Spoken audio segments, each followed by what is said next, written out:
Hello, I'm Jason Plato. And I'm Dave Vitty. And together we are Jason Plato and Dave Vitty, the two blokes from That Fueling Around podcast. So last year we decided to alleviate the boredom of lockdown by inviting some of our well-known petrolhead mates to join us for a virtual conversation about our favourite topic of cars in a COVID-compliant and socially distanced environment. So you went from the Mini Cooper to the Audi TT. Where does the car history go after that? I then went straight for an Audi R8, which was the most...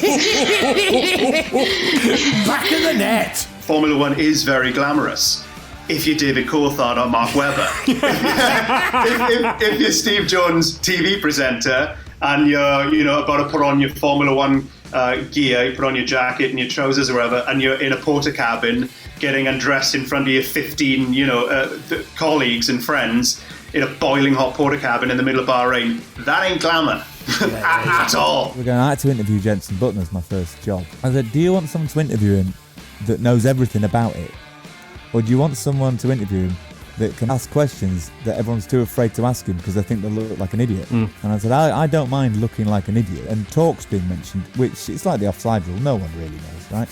And then I said to Jenson, can you explain talk to me? And he went, I have no idea, mate.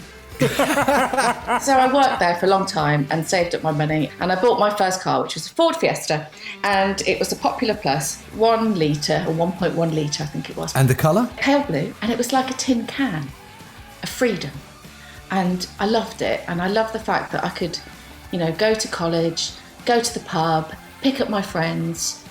Didn't have to have the taxi of mum and dad picking me up, and they were always brilliant. But to get in your own car and drive your own car, proper freedom. I don't think there's another feeling of freedom like that. So Jackie was there and he was talking to me in the radio. He said, right, now go into this. And he didn't look at it on monitor. He knew where I was on the circuit by... the sound? Yeah. Yeah. And he said, you need to brake later there and accelerate quicker there. Anyway, as I'm coming underneath the bridge, the sun was setting.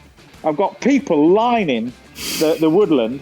Amazing. And I'm flat out with the sun setting behind me. I could see it in the wing mirrors. So Jackie Stewart was literally up on the gantry on the wire fence, and he was waving his fists like that, going, go for it, go for it, go for it. And I went, I don't care. I'm just going to... Do I need to brake at this last bit, this chicane? I'll just keep going. It was amazing. Right, I want one of them RS 2000s with like a 2-litre Pinto. So that was actually the first car that I bought. I've still got it. And it's It's just, wow. It's a gem. Wow. It's a gem of a car, yeah. And you drive it around now and you can't believe the amount of men of a certain age. Oh, yeah. Who get... open jaw. Get all misty-eyed. Yeah, like, oh, mate, your car's fantastic. It's an original. And all that stuff. It's great. So it was one of these things that I dreamt of, getting something more exotic. It was an M3, an E46 M3 was the big car at that time, an attainable goal, something that it was a beautiful car, the straight six engine, everything about it, the sound, the performance, it was awesome. And that was my dream car, attainable dream car at that time. So I saved up my pennies. Second hand, 8,000 miles on the clock. It was carbon black with the Imola red interior. It was an absolute, 18-inch wheels, not the 19s, so a better ride. It was, the dream car at that time. I wasn't on your radar, and rightly so. You're an out-and-out professional top driver, but you welcomed me.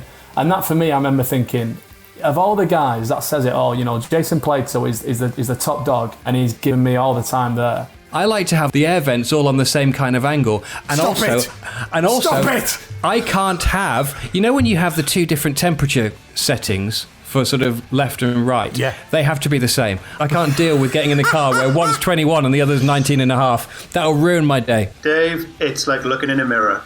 I wish. Everything you just said...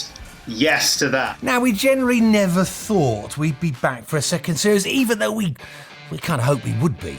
But we are, with another bumper series of Fueling Around, with stars talking about cars, coming soon to Apple, Spotify, or wherever you get your podcast from.